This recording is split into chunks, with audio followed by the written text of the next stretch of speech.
Well, good morning, Codger Biker here. Oh, you find me in some lovely roadworks.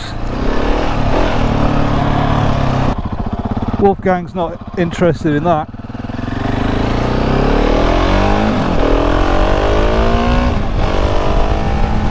Oh, that's lovely.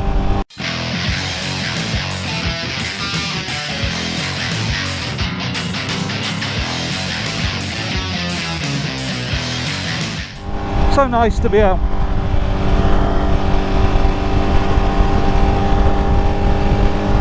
Okay, well, here we are, out in the sunshine.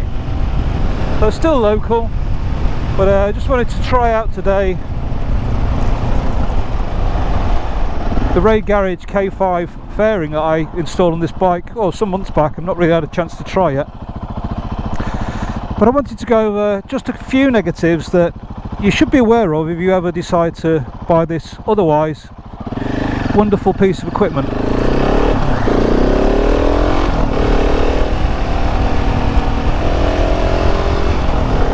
Number one, well, it's the same as any adventure bike really, that when you turn the handlebars, the headlight, which is fantastic by the way, LED headlight, well, the headlight stays facing forwards. Now that's no different to any other ADV bike. Of course you can get them now with lights that come on for corners and things, but I'm not really talking about that. The 690 Enduro R is a very simple bike with the headlight at the front. Turn the handlebars, headlight goes with it. Hardly any complication at all. So you sacrifice some simplicity for the complication of that rally style headlight.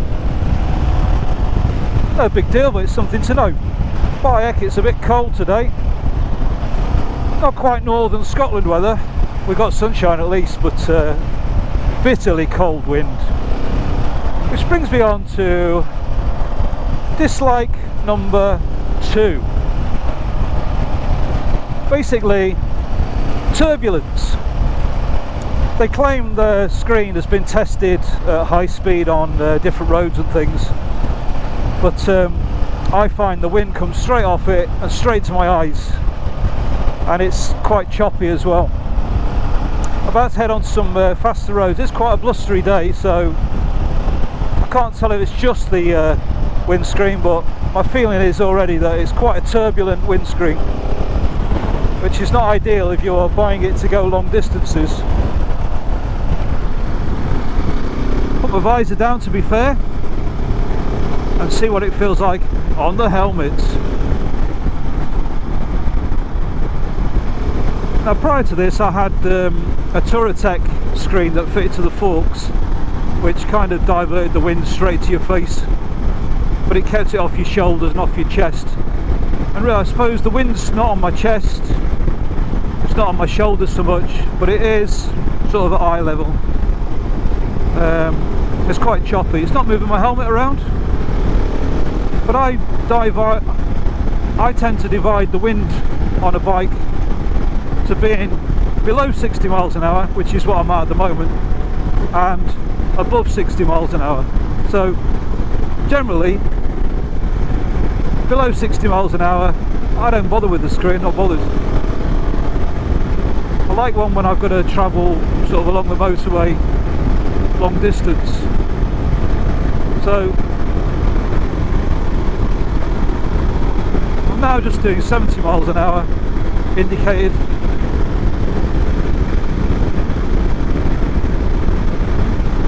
Yeah, there's quite a lot of pressure on my helmet. To be fair to it, it's not choppy, it's not wobbling around, but I can feel it pushing at the top of my head. So it's not perfect, but then I suppose, you know, unless you start putting a screen that goes all the way up to sort of the levels of a touring screen, it's not going to be, is it? So anyway, I'm just going to head up onto the motorway, just see what I think about its wind management. I have got one of those little spoilers which will just about fit on the top of there. I might try that at some point. So maybe if you're going, you know, maybe when I come to cross the country, which I'm going to be doing in a few months when we're allowed, I'll just fit a spoiler for the motorway sections. I was forewarned that there could be turbulence by the Australian YouTuber, whose name I will put up, who said that there is turbulence on his, and I concur. Yeah, okay, so we're doing an indicated motorway speed. I have wind on my legs, nothing to do with the fairing. I have wind around my visor, slightly choppy, but my helmet is not getting wobbled around, that much I can say. And obviously there's the usual 80 mph wind noise.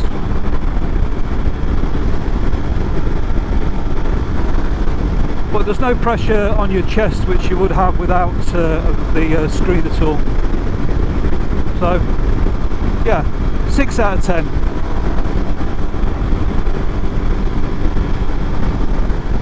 It's not unbearable,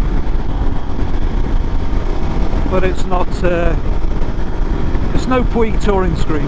Everyone always asks, how tall are you? As if that makes any difference. 5'10" in my boots, but I could assure you it makes no difference because I slouch terribly. I'm a sloucher, so I'm not super tall.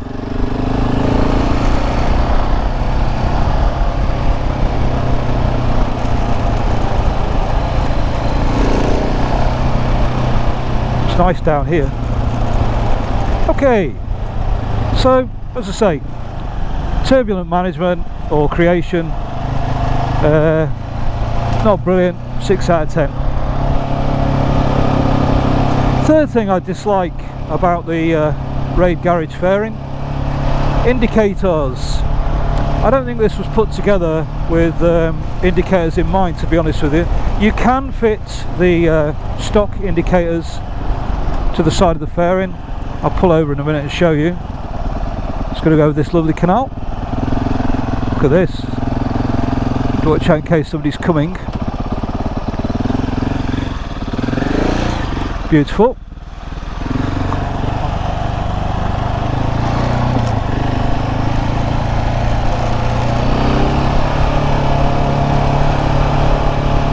So there are holes to fit providing indicators, but they didn't work.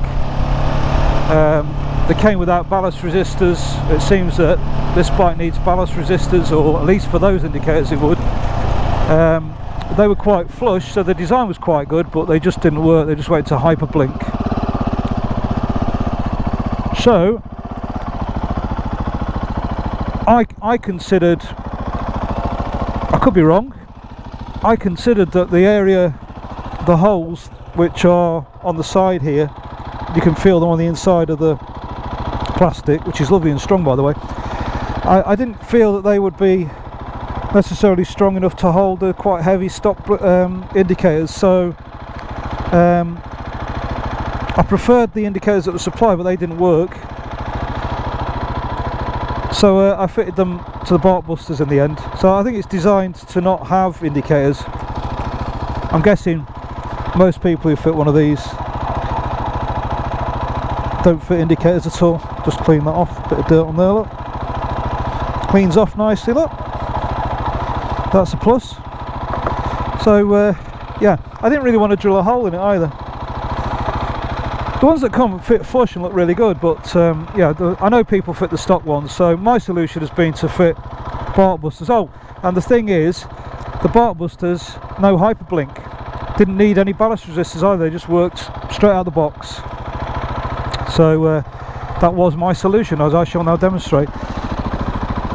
So I wasn't really happy with the indicators that came and had to buy my own.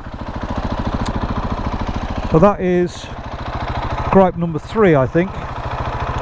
Gripe number 4 is basically, I'm not quite sure how Rade could have got around this, because the bike was designed to have a headlight and all the wiring moved with the headlight. But because this headlight doesn't move, that means the wires have to move independently, which they wouldn't have to do if the whole thing moved. So I've got a lot of cables and the brake cables which don't really fit properly, or at least they don't fit to my mind. There's no indication in the instructions of how to fit these cables so that it's neat and that you're not going to pull them out. I've done the best I can. I've cable tied them together on there, and I've taken the throttle cable down the side and through here to keep it out of the way so it doesn't get trapped when you turn the handlebar. Look, quite tight. So yeah, cabling I don't think is perfect. Partly the bike's design, but also partly the way it's been enacted, really, by the design from Rade. I suppose they work around what they've got. It does work. It's just not ideal in my mind. It's not a game stopper, but it's not quite as good as I would have liked. Slightly disappointed. You just basically shove the cables in, so cable management, or at least the guidance for it, not ideal. That's number 4. Cable management could be better. Of course, I've got extra cables with my heated grips, so that does actually, and my indicators coming up through there, so that does make it look worse than it would do if you didn't have the indicators and you didn't have the heated grips. So to be fair to Rade Garage, I've got extra gubbins, if you like, in there. Whoa, that sounds good. My last and final dislike of the Rade fairing, it's really not the Rade fairing's fault at all. There's nothing to do with the Rade fairing. It's to do with any fairing on a enduro bike. It does change the characteristics of it. For instance, I'm turning here, my headlight's still facing left. On an enduro bike it would just turn right. Also, you're adding a little bit of weight, not much, but who wants extra weight? So just basically, it changes the way the bike feels when you're riding it. You feel that you definitely have stepped from an enduro bike to something like an adventure bike, or a rally, not a rally bike, but more road than off-road. And a lot of people buy these bikes for off-road. You can off-road with this. You should see the guy in Australia, his videos, incredible what he does with his, and he's got this fairing on. So I'm not saying it's you can't do it, I'm just saying it gives you the feeling that it's now not an enduro bike, but it's an ADV bike. And of course, that's my decision, that's what I chose to do. So it's stupid of me to put it down as a dislike for the Rade fairing. It isn't, it's a dislike because I quite enjoyed having the enduro bike. I don't know if that makes any sense at all. So that's number 5. And number 6 is that to remove, oh, that's good, road closed. Okay, I'll go down here. Is that to remove the headlight without disconnecting the brakes and everything to fit this, you do have to cut off the headlight mask with some cutters. That's not a disaster because mine had already been cut before I got it at the dealership. I don't know why, but it had. I presume they were somebody was fitting the heated grips and thought that was a good way to do it. I really don't know. And then the other thing is, it says no modification, but you do have to drill 4 holes to hold the fairing on. Now they are not big holes, they're only I think a 9mm is the biggest hole, and they're just into these plastic screens which are replaceable and easily bought, purchased, cost you about 60 quid probably for 2, I don't know. Or you could just put the rubber washers and screws back in, you wouldn't notice. But there are 4 holes to be drilled in the bike, plus the mast to be cut off, so you do have to do quite a bit of intervention. It's also quite unnerving when you've got all those wires pulled out Now I'm pretty sure I could put the headlight back on. In fact, I may do one day. If I ever got another bike and I was keeping this, say, for just local lanes and things, I'd put it back to Enduro, I think. In which case I would restore the headlight and put it back as it was before. I did take quite a lot of photographs, and I've kept the parts, so I could do that. But yeah, you do have to do a bit more modification to the bike than may be clear on the website. It's certainly clear on the YouTube installation videos. There's no, it's not hidden or anything. It's just that, you know, not everybody likes to take a drill to a new bike. Not everybody wants to cut a headlight mask open. I know the cut does no harm to it at all, because as I say, my bike had already been cut and I hadn't noticed, and it functioned perfectly well. It's cosmetic really, rather than structural. So there you go, there's the few niggles I have discovered with the Rade Garage K5 fairing. And next time I should be doing all the good stuff, because there's a lot more of that than my niggles, I can assure you. So, good to be out. Although it's bloody freezing. The thing is, everybody likes to look at it. Hello! How are you?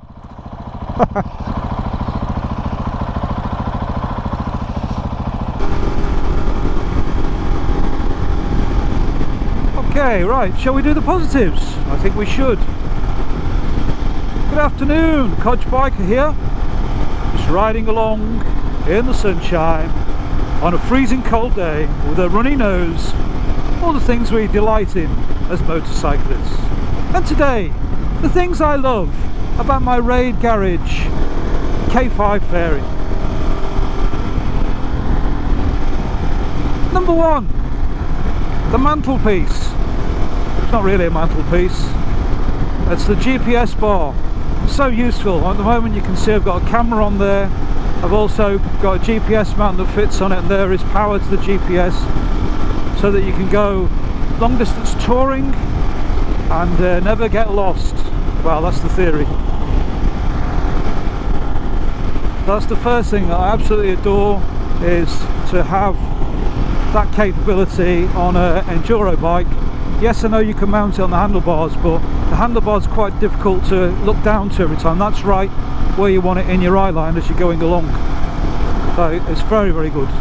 Perfectly positioned, and the screen shelters any device from the wind and rain.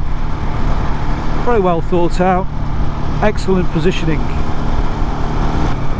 Number two, the second thing I love about my Rade Garage fairing: weather protection.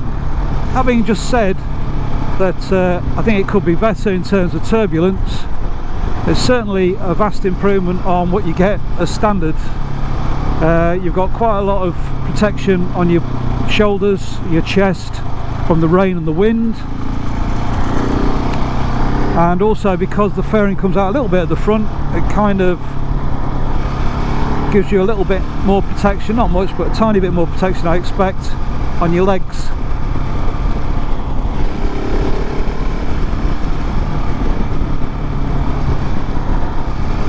Oh, the second thing is it offers a bit more protection if you're going long distance, without being too bulky and getting in the way if you want to go off-road.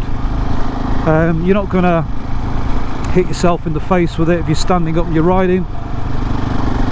So it's a good balance, really.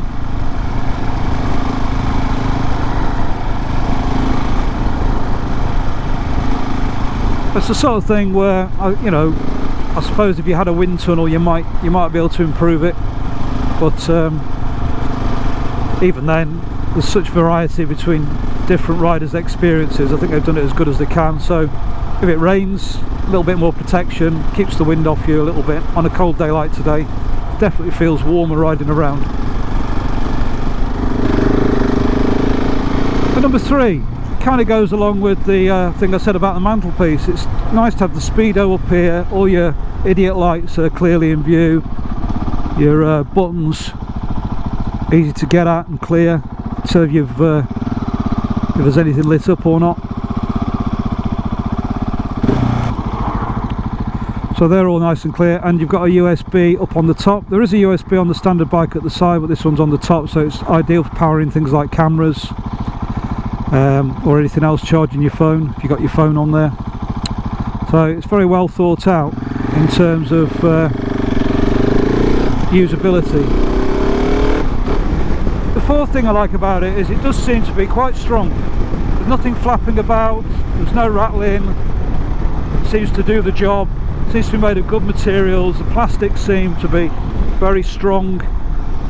They do say that you might find artifacts in the plastic of the screen. I can't say I've noticed.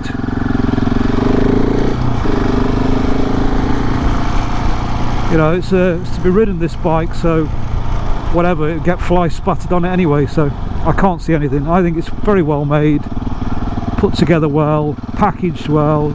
Everything was safe in the box when it arrived, so they've thought it out from concept to delivery. No complaints about that whatsoever. Yeah, the next thing is the looks. I just think it looks amazing. It really changes the look of the bike, makes the bike look badass, if you like. It's just a good look. It's a good looking thing. It makes it look like a rally bike. I know it isn't a rally bike, but it makes it look like one.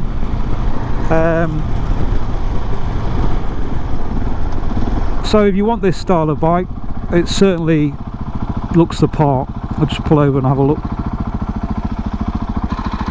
So you can see the front of it, the side of it. It just looks really badass, and it suits the bike, and all the colours and everything match the original bike, so it looks like it was made to be on there. So from the design point, well made, nice to look at, excellent. And the next thing, of course, is your LED headlights. Unlike some of the LED headlights, you have got main beam and dip. So there's main beam and dip into dip. So you got your two headlights, you've got your halo daytime running lights around the outside as well on both of them. I think they're very nice to functional and good to look at, if a little bit like that cartoon whose name I've forgotten. So from the design standpoint, I think it's very good.